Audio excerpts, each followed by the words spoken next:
हिमानी बुंदेला जी, मैं आपको आमंत्रित करता हूँ। आप केंद्रीय विद्यालय आगरा में सहायक अध्यापिका के पद पर कार्यरत हैं और आपने हाल ही में कौन बनेगा करोड़पति सीजन 13 की प्रथम विजेता रही हैं और मैम की एक लंबी संघर्षमयी यात्रा रही है।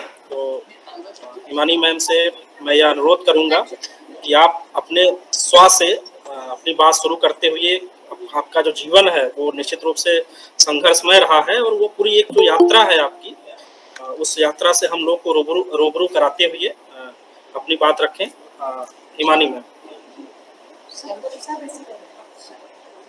सबसे पहले यहाँ पर उपस्थित सभी सम्मानित सदस्यों को मेरा नमस्कार। मैं हिमानी बुंदेला आगरा से। हेलो, वॉइस आ रही है मेरी? क्या आप लोग मुझे सुन पा रहे हैं? जी आ रही। ओके, तो सबसे पहले तो मैं बहुत देर से सुन रही थी और सोच रही थी कि मैं तो बहुत छोटी हूँ अपना कुछ भी बताने के लिए, बिकॉज बहुत सारे एक्सपीरियंस हमारे साथ जो बड़े बड़े सम्मानित सदस्य हैं वो जुड़ी हुई है मैम लोग। बट ये है, सर ने भी बताया कि लाइफ के बारे में मुझे बताना है। तो बेसिकली जैसे कि सर ने बताया, अभी मैं केबीसी में गई थी, केबीसी सीजन 13 में, और वहां फर्स्ट करोड़पति बनकर रही हूँ। बट ये जर्नी बहुत आसान नहीं थी। वहां तक जाना और वहां तक पहुंचने का जो सफर था अपने आप में बहुत ही ज्यादा स्ट्रगलिंग था। एक्चुअली वैसे तो मुझे लगता है बहुत लोगों ने इंटरव्यूज में देखा भी होगा, बट मैं बताती हूँ फिर भी थोड़ा सा अपना कि मेरी लाइफ कैसी रही और वहां तक मैं कैसे पहुंची, और शायद इसके थ्रू अगर किसी की हेल्प और हो सके, कोई और भी जो मोटिवेट है, जो जाना चाहता है, उसको भी बहुत आइडिया मिल जाएगा। तो बेसिकली नॉर्मली लाइफ जैसे सबकी चलती है, मेरी भी लाइफ वैसे ही चल रही थी। But when I was only 15 year old in 2011 में, जब मैं सिर्फ 15 साल की थी और 11th स्टैंडर्ड में आई थी, बहुत खुश थी ये सोचकर कि यस, पीसीबी लिया है, डॉक्टर बनना है। डॉक्टर बनना भी था और पढ़ाई उस लेवल से कर भी रही थी। घर में भी सब लोग बहुत खुश थे कि यस, हमारी बच्ची डॉक्टर बनेगी। और एक बड़ा सपना रहता था मेरे माइंड में कि मुझे मम्मी पापा का नेम बहुत रोशन करना है, उनके लिए बहुत कुछ करना है। तो उसी मोटिव को लेके मैं अपनी स्टडी करती थी। बाकी ये नहीं सोचती थी कि मुझे अपने लिए पढ़ना है, नो, सोचती थी कि यार मैं अच्छे से पढ़ूंगी तो मम्मी पापा का नाम रोशन होगा। ये सोचकर मैं अपनी स्टडी करती थी। सब कुछ बहुत अच्छा चल रहा था, जैसे नॉर्मली चलता है, ट्यूशन जाना और स्कूल में, और सारे टीचर्स बड़ा मानते थे, बहुत बोलते थे कि इस बार टॉप करेगी तो हिमानी करेगी। बहुत बढ़िया था लाइफ में। लेकिन सडनली, अनफॉर्चुनेटली बोला जाए, लाइफ ने एक ऐसा टर्न लिया जिसमें मेरी लाइफ कंप्लीटली चेंज हो गई। कंप्लीटली मतलब अनएक्सपेक्टेड शॉकिंग था हम लोगों के लिए। उसी 2011 में लगभग यही टाइम था, हाँ सितंबर का ही टाइम था, मेरा एक एक्सीडेंट हुआ। और उस एक्सीडेंट के बाद मुझे फिजिकली तो चोट बहुत ज्यादा लगी थी, आप लोगों ने सुना भी होगा, मैंने बताया इंटरव्यू में। फिजिकली बहुत चोट था, इवन मेरा जीन्स तक स्क्रैचेस आ गए थे, साइकिल पूरी बुरी तरह से टूट चुकी थी। लेकिन उसके साथ साथ मेरी आईज पे भी इफेक्ट आया था और हमको ये पता नहीं चला। धीरे धीरे जब मेरा विजन कम होने लगा, मुझे लगा शायद चश्मे का नंबर बढ़ रहा होगा। लेकिन जब डॉक्टर पे गए तो पता चला आईज का जो रेटिना है वो डिटैच हो चुका है, हट गया अपनी जगह से। तो इस टाइप से डॉक्टर ने उस रेटिना को अटैच करने के लिए विद इन 8 मंथ्स, 8 महीने में 4 टाइम मेरी आईज को ऑपरेट कर दिया। थर्ड आई तक विजन था और उस टाइम पर मैं 12th में आ गई थी, 2012 की बात है। थर्ड ऑपरेशन तक मेरे आई में विजन था। मैंने स्कूल जाना वापस स्टार्ट कर दिया था, रेस्ट लेने के बाद भी फिर से पढ़ाई अच्छे से स्टार्ट हो गई थी। और माइंड में ये था कि अब 12th है, अरे वाह मजा आएगा, 12th में फिर टॉप करना है, ये सोच रही थी। लेकिन अभी 4th सर्जरी हुआ मेरा कुछ टाइम बाद, और वो बहुत छोटा सर्जरी था। बोला गया था कि इसमें आपका विजन और क्लियर हो जाएगा, लेकिन वो विजन क्लियर होने की वजह वो मेरा विजन टोटली लॉस हो गया। और उस टाइम पर मेरे सामने पूरा मेरा करियर था। डॉक्टर बनने का एम लग रहा था कि जब कुछ भी नहीं बचा, क्योंकि डॉक्टर बनने का एम तो कुछ रह ही नहीं गया था। मतलब फैमिली में और मेरे लिए एक अनएक्सपेक्टेड शॉकिंग न्यूज था कि ये क्या हो गया सडनली। जबकि सोच तो हम ये रहे थे कि विजन आ जाएगा और इम्प्रूव हो जाएगा, या तो जो विजन था वो भी चला गया। तो बहुत स्ट्रगलिंग था वो सब टाइम, साइकोलॉजिकली बहुत इम्पैक्ट हुआ। लेकिन उस बीच एक चीज बहुत अच्छी थी मेरे माइंड में। जैसे फैमिली बहुत परेशान थी, मैं भी बहुत परेशान थी, लेकिन मेरे माइंड में एक चीज बहुत अच्छी थी, बिकॉज मैं एक बहुत नॉर्मल फैमिली से बिलोंग करती हूँ और हम लोग 5 भाई बहन, जिसमें से मैं 3rd नंबर की हूँ। तो मैंने जब ये देखती थी कि मेरे पापा सर्जरी के लिए इतना इतना अमाउंट सीधा सीधा, बिकॉज रेटिना डिटेचमेंट का जो सर्जरी होता है ना प्राइवेट में बहुत कॉस्टली होता है। उस टाइम पर 50,000 60,000 अमाउंट होता था पे। 2011-12 की बात बता रही। तो जब मैं देखती थी अपने फादर को कि फादर इतना सारा अमाउंट एक ही बार में लाके डॉक्टर को पे कर रहे हैं, तो तब से माइंड में एक चीज क्लिक थी कि मेरे पास कुछ हो या ना हो, बट वन डे मुझे ये सब रिटर्न जरूर करना है। विजन हो या ना, लेकिन मम्मी पापा ने जो इतना सारा खर्च किया है ना, ये रिटर्न जरूर करना है। तो शायद यही एक पॉइंट था जो मुझे उस इतने सारे स्ट्रगलिंग टाइम से आगे लेकर आया। और प्लस मेरी फैमिली का सपोर्ट मुझे बहुत ज्यादा रहा। मम्मी पापा हमेशा वो बोलते थे, उस टाइम पर भी बोलते थे कि बेटे कोई बात नहीं, बहुत सारी चीजें करने के लिए, और तुम सिविल सर्विसेज की तैयारी करो। उन्होंने एक बात मुझे जरूर बोली थी कि तुम सिविल सर्विसेज की तैयारी करो, और कोई बात नहीं, साइंस में आप डॉक्टर नहीं बन सकते तो आप ह्यूमैनिटीज लो और उसको करके अपना स्टडी पढ़ो और तुम निकाल ले जाओगे। तो उनका एक ये मोटिवेशन और एक मेरा थॉट कि मम्मी पापा के लिए अभी भी कुछ करना है, कुछ हो या ना हो, विजन रहे या ना रहे, आगे की लाइफ क्या होगी कुछ नहीं पता, पढ़ाई होगी या नहीं होगी, लेकिन इतना तय था मम्मी पापा को तो वापस करना ही करना है सब कुछ। बस ये थॉट्स थे। तो लेकिन अच्छी बात ये थी मेरा गैप नहीं हुआ, स्कूल का बहुत अच्छा सपोर्ट रहा। मैंने एग्जाम दिए, पीसीबी से 12th में पास हुई। परसेंटेज बहुत अच्छे नहीं थे, 70% रहे थे। लेकिन आगे की जर्नी अब शुरू होती है कि अब आगे क्या किया जाए। साइंस में स्टडी करना था, साइंस में एडमिशन ही नहीं मिल रहा था कहीं, ये बोल करके आप तो विजुअली चैलेंज साइंस कैसे करोगे। तो उस टाइम पे बहुत परेशान हुए, क्योंकि मेरा इंटरेस्ट साइंस में इवन बोला जाए आज भी, तो आज भी उतना ही है जितना आज से 10 साल पहले था। आज भी साइंस के लिए बहुत ज्यादा क्यूरियस रहती हूँ चीजों को पढ़ने के लिए। तो उस टाइम पर हम लोगों ने ह्यूमैनिटीज में मैंने एडमिशन लिया और स्टडी नॉर्मली चल रहा था, बट लाइफ में टर्नओवर और कब आया इस एक्सीडेंट के बाद। एक्सीडेंट के बाद तो ये सब चीजें चली रही थी नॉर्मली, लेकिन लाइफ कंप्लीटली कब चेंज हुई, वापस से लाइफ ने स्पीड कब पकड़ी, जब मुझे एक यूनिवर्सिटी के बारे में पता चला। और पता है वो यूनिवर्सिटी कौन सी थी? वो यूनिवर्सिटी थी अपनी एशिया की first rehabilitation university. Yes, doctor Shakuntala Mishra national rehabilitation university, जो कि लखनऊ में।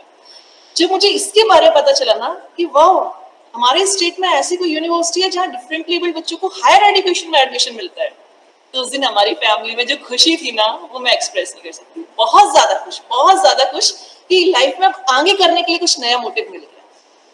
तो हम लोगों ने वहाँ एडमिशन लिया, और वहाँ एडमिशन लेने से लाइफ की एक नई शुरुआत हो गई, नए नए थॉट्स डेवलप हुए।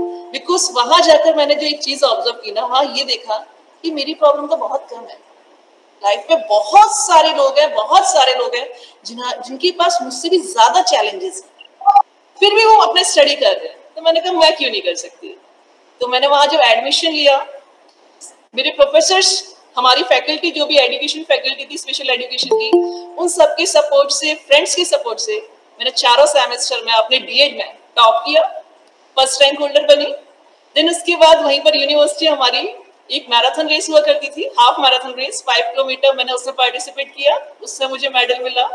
देन उसी बीच हमारे गवर्नर थे उत्तर प्रदेश के राम नायक जी, मैंने एक डिबेट कंपटीशन में पार्टिसिपेट किया था, स्वामी विवेकानंद जी की थी जो कि, तो उसमें भी मुझे राम नायक जी से एक अवार्ड मिला। तो वहां जाके बहुत अच्छे अचीवमेंट्स रहे और लाइफ में मजा आ गया। और पता अच्छी बात क्या लगी, वहां जब हम लोग की ट्रेनिंग हो रही थी ना, ट्रेनिंग के टाइम पर हम लोग स्पेशल स्कूल में जाते थे, और वहां जब बच्चों को देखा तो लाइफ का एक गोल क्लियर हो गया। अभी तक गोल क्लियर नहीं था, अभी तक ये था कि चलो टॉप कर रहे हैं, अवार्ड्स मिल रहे हैं, दैट्स इट। लेकिन गोल क्लियर नहीं था कि फाइनली ये अल्टीमेट करना क्या। लेकिन जब हमारा इंटर्नशिप चल रहा था, उस दिन से गोल भी क्लियर हो गया, और गोल ये था कि अगर अब लाइफ में वाकई में कुछ करना है, फर्स्ट प्रायोरिटी पेरेंट्स, सेकंड दिव्यांग कम्युनिटी। बिल्कुल गोल क्लियर था, कहीं मेरा कोई डाइवर्जन नहीं था। फर्स्ट प्रायोरिटी मेरे पेरेंट्स, सेकंड हमारी दिव्यांग कम्युनिटी। बस ये दो चीजों को मैंने माइंड में रखा और अपना बीएड अच्छे मार्क्स से पास आउट किया। बीएड करने के बाद कहानी खत्म नहीं हुई, वापस आगरा आ गए और वापस आगरा आ गई, और अपने फ्रेंड्स और अपनी फैमिली की हेल्प से मैंने केंद्रीय विद्यालय संगठन में 2017 में, जब मैं 21 ईयर्स की थी, ज्वाइन करा एज ए प्राइमरी टीचर, और फर्स्ट पोस्टिंग मिला मुझे केवी बलरामपुर में। वहां भी सब कुछ बहुत अच्छा चल रहा था, लेकिन उसी बीच मेरे माइंड में बहुत सारी चीजें चलती रहती थी कि मुझे दिव्यांग लोगों के लिए कुछ करना है, उनको सोसाइटी के मेन स्ट्रीम से कनेक्ट करना है, इंक्लूजन लेकर आना है सोसाइटी में। लेकिन एज तो वही थी ना 21 वाली, तो जो भी कोई सुनता था सब ये बोलते थे, अरे मानिए अभी तो आप बहुत छोटे हो, अभी पढ़ाई करो, अभी इन सब चीजों में कहाँ पढ़ रहे हो। लेकिन मेरा माइंड हमेशा उसी तरफ भागता था कि इंक्लूजन कैसे होगा, मैं इन लोगों के लिए और कैसे अच्छा कर सकती हूँ, उनकी लाइफ को और कैसे इंप्रूव कर सकती हूँ, ये चीज मैं सोचती रहती थी। और प्लस केबीसी, केबीसी मेरा बहुत ही ज्यादा फेवरेट गेम रहा था, वो भी मेरे माइंड में रहता था कि मुझको एक बार केबीसी में डेफिनेटली जाना है। तो जॉब लगने के बाद मेरा केबीसी जो कौन बनेगा करोड़पति का इंटरेस्ट था वो बना रहा, मैं अप्लाई करती रहती थी उसमें, और दिव्यांग लोगों के बारे में भी अपना कुछ ना कुछ करती रहती थी, उनके रिगार्डिंग डेटा इकट्ठा करना, उनकी क्या क्या प्रॉब्लम्स है उस पर वर्क करना, ये सब मेरा कंटिन्यूसली चलता रहता था। लेकिन अभी लास्ट 2020 में मैंने कंटिन्यूसली 4-5 साल से केबीसी के लिए अप्लाई कर ही रही थी, बट कभी कुछ नहीं होता था। फाइनली 2021 टाइम आया, मैंने फिर रजिस्ट्रेशन किया, और पता क्या हुआ, रजिस्ट्रेशन के बाद मेरे पास कॉल आया और 2 टाइम्स से मैंने कॉल कट कर दिया ये समझ के कि फेक कॉल आया। कॉल उठाया ही नहीं, मतलब क्योंकि उस पर ऐसा कुछ आ रहा था कि कंपनी का कॉल है, मैंने कॉल कट कर दिया। और जब 3rd टाइम कॉल रिसीव किया, वो भी बहुत गुस्से में रिसीव किया था, क्योंकि मैं उस टाइम पे स्टडी कर रही थी, कॉल जब आ रहा था मैंने सोचा, मैंने कहा कंपनी इतना परेशान क्यों कर रही है। 3rd टाइम जब कॉल आया मैंने सोचा, मैंने अब देखूं तो सही कौन है, कंपनी इतना परेशान क्यों कर रही है। जब कॉल रिसीव किया देन आई वाज सरप्राइज्ड, अरे ये तो केबीसी का कॉल है। तो केबीसी का कॉल आया, फिर केबीसी में भी जाना बहुत आसान नहीं रहता है, जर्नी खत्म नहीं हुई थी, सब कुछ पैरेलल चल रहा था मेरा। ऐसा नहीं था केवल केबीसी के लिए मैंने सोचा तो केवल केबीसी पे ही गाड़ी स्टॉप रही, नो। इसी बीच ये केबीसी का जो कॉल वाला प्रोसेस था, ये उस टाइम पर अपना कोविड चल रहा था, अभी अप्रैल के आसपास की बात है, और मेरा जो दिव्यांग वाला काम था ना वो भी पैरेलल चल रहा था, बिकॉज मैंने इसी कोविड पैंडेमिक टाइम पर ही एक अपना इनिशिएटिव लिया था मेंटल मैथ्स पढ़ाने का, जो कि विजुअली इंपेयर्ड बच्चे होते हैं ना, एक्चुअली उनके लिए एक मिथ बनाया हुआ है कि विजुअली इंपेयर्ड मैथ्स नहीं कर सकते। एक टैग दे दिया है कि अरे ये विजुअली चैलेंज है, तो पहले ये मैथ्स हटा देते हैं, नहीं नहीं ये मैथ्स नहीं कर पाएगा, मैथ्स कैसे करेगा, ये आज भी एक टैग है रियलिटी सोसाइटी की। तो जब मुझे ये सब चीजें पता चली तो मैंने इस पर वर्क करना शुरू किया। तो मैंने अभी इसी बार अप्रैल में विजुअली इंपेयर्ड स्टूडेंट्स को, वो भी कौन से जो बीएड एमएड कंपटीशन की प्रिपरेशन कर रहे हैं, मैं तो खैर उनसे बहुत छोटी थी, उन लोगों को कनेक्ट किया ऑनलाइन मोड से और उनको मैथ्स पढ़ाना स्टार्ट किया। और पता कैसे, सोचिए विदाउट पेन पेपर, पूरा मेंटल मैथ्स के फॉर्म में, पूरा ओरली कराया सारा मैथ्स, और वो भी मैथ्स का केवल प्लस माइनस नहीं, सारे चैप्टर जो भी कंपटीशन में आते हैं, profit loss, simple interest, mensuration, volume, surface area, everything. तो ये मेरा चल रहा था, साथ साथ केबीसी का पैरेलल चल रहा था प्रोसेस, दोनों चीज पैरेलल चल रही थी। केबीसी का हॉट सीट तक पहुंचने के लिए 7 टाइम्स जीके टेस्ट क्वालिफाई करना पड़ता है। होपफुली सबकी ब्लेसिंग से, गॉड की ब्लेसिंग से मैंने वो 7 हर्डल्स क्रॉस किए, ग्राउंड ऑडिशन में गई, वहां सिलेक्ट हुई। फाइनली एक्चुअली में केबीसी में जब रजिस्ट्रेशन होता है तो करोड़ों लोग अप्लाई करते हैं, लेकिन जो हम टीवी में देखते हैं ना, और जो 10 कंटेस्टेंट बैठते हैं, टोटल 250 लोग पहुंचते हैं एज अ कंटेस्टेंट बनते हैं। तो होपफुली उन करोड़ों में से मैं भी 250 लोगों में से सिलेक्ट हुई, 250 मेंबर्स, और 250 मेंबर्स में से आज आपके सामने एज अ करोड़पति बनकर बैठी हुई हूँ। तो ये जर्नी बहुत ही लंबी और बहुत ही स्ट्रगलफुल थी, मैंने बहुत शॉर्ट में आपको किया है, क्योंकि केबीसी तक जो पहुंचने वाला सफर है ना, वो आसान सफर नहीं था। इतनी टाइम जीके टेस्ट देना, जीके के लिए पढ़ाई कैसे की जाए, ये सब सोचना, बिकॉज मैं जैसे विजुअली चैलेंज हूँ, तो मैं अपनी सारी स्टडी ना ऑनलाइन मोड से करती हूँ, ऑडियो मोड से करती हूँ। ऑडियो बुक्स जो होती है ना, उनसे सिर्फ सुन के, उनको सुन के और उनके ऑडियो नोट्स बना के, इस टाइप से मैं अपनी स्टडी करती हूँ। तो स्टडी करना भी बहुत आसान नहीं था, लेकिन हाँ मेरे माइंड में एक चीज क्लियर थी, तब भी क्लियर थी कि पेरेंट्स के लिए करना है और दिव्यांग कम्युनिटी के लिए करना है।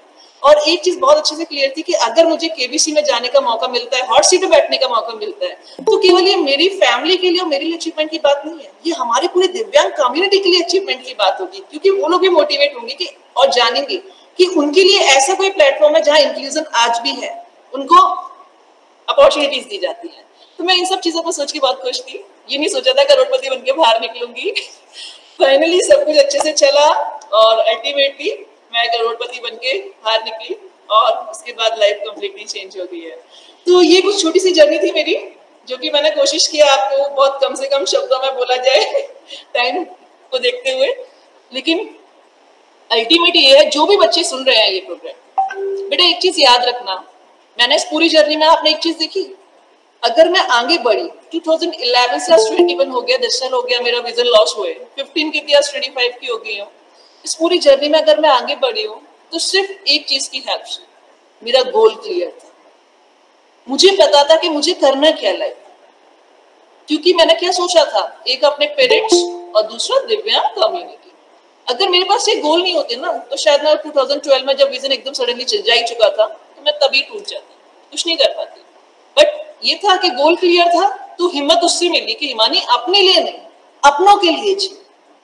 अपना तो चलो ठीक है, लेकिन पेरेंट्स को खुश करो, दिव्यांग कम्युनिटी के लिए कुछ करो। तो बस वही मोटिव मेरा पहले था और आज भी यही मोटिव है, इसी मोटिव पे मैं वर्क कर रही हूँ। और मैंने जो अपना बताया था इनिशिएटिव मैथ्स वाला, अब मैंने उस मैथ्स वाले इनिशिएटिव को और ब्रॉडर वे में अप्लाई किया है। अब मैंने यूट्यूब चैनल पर भी स्टार्ट कर दिया है।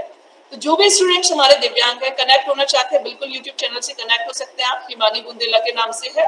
और वहां पर आप अपनी सारी क्वेरी, सारी प्रॉब्लम लिख सकते हैं स्टडी से रिलेटेड। और वहां मैंने स्टार्ट किया मैथ्स, जिसमें आपको सब कुछ मेंटल वे में कराया जाएगा, आपको कुछ भी लिखने की जरूरत नहीं है। इट मींस अब आपका जो टैग था ना कि विजुअली चैलेंज मैथ्स नहीं कर सकते, अब आप बता सकते हैं कि यस विजुअली चैलेंज मैथ्स कर सकते हैं और औरों से अच्छी कर सकते हैं। Thank you. बाकी और आपके माइंड में कुछ क्वेरीज किसी की भी आ रही तो आप मुझसे पूछ लीजिए मुझे। और एक चीज और, चलिए लास्ट में मेरा एक फेवरेट लाइन है, मैं वो जरूर बोलूंगी। मंजिलें उन्हीं को मिलती हैं जिनके सपनों में जान होती है। मंजिलें उन्हीं को मिलती हैं जिनके सपनों में जान होती है। पंखों से कुछ नहीं होता, पंखों से कुछ नहीं होता, क्योंकि उड़ान नई सोच से होती है। Thank you. बाकी यहाँ पर उपस्थित जो भी सदस्य थे सबने मुझे सुना होगा, तो उन सबका भी बहुत बहुत थैंक यू।